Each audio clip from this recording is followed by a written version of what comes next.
আমি আজকে মাখনাটা অন্যরকম করে দেখাচ্ছি। মাখনাটা একটু চটপটা মাখনা করে দেখাচ্ছি। হ্যাঁ, এটার মধ্যে আমি টমেটো, আদা আর কাঁচা লঙ্কা আমি পেস্ট করে নেব। এটার মধ্যে একটু আমচুর পাউডার মিশিয়ে নিলাম। আমি সর্ষের তেল নিয়ে নিলাম। আপনারা কিন্তু বাটার দিয়ে করতে পারেন বা ঘি দিয়ে করতে পারেন বা সাদা তেল যে যা খান সেই দিয়ে করতে পারেন। আমি এটা সর্ষের তেল দিয়ে করে দেখাচ্ছি। একটু কালো জিরে দিলাম প্রথমে, তারপর এই পেস্ট করে রেখেছি এটা দিলাম। এটা একটু ঘন করে তৈরি করে নিতে হবে। এর মধ্যে আমি রসুন দিচ্ছি আর একটু কসুরি মেথি দিচ্ছি, একটু লঙ্কা গুঁড়ো দিচ্ছি, এটা অপশনাল, দিতেও পারেন নাও দিতে পারেন, আর একটু বিট লবণ দিচ্ছি। এটা ভালো করে আমি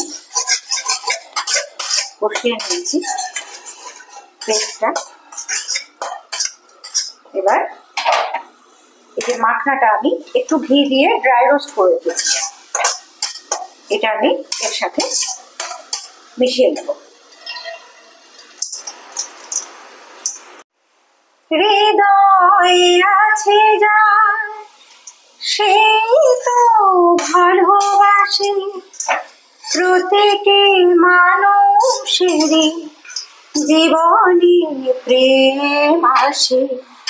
কেউ কি ভেবেছিল শ্যামকে ভালোবেসে রাধার ভালোবাসা কাহিনী হয়ে যাবে।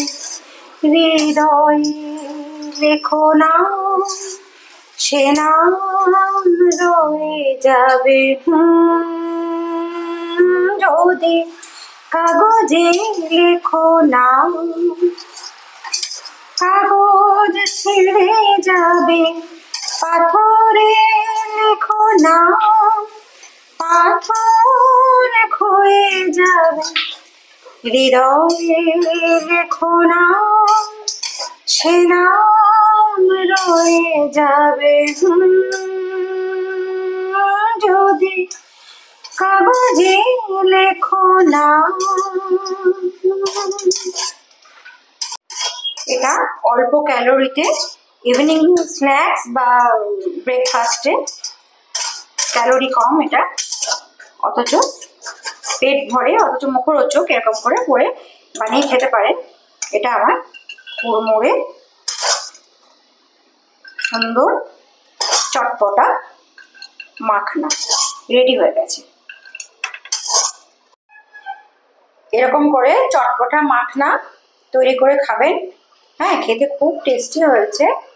একটু ঠান্ডা হওয়ার পর আরো বেশি ক্রাঞ্চি হয়ে যাবে। এটা করে খেয়ে দেখে আমাকে কমেন্টে জানাবেন।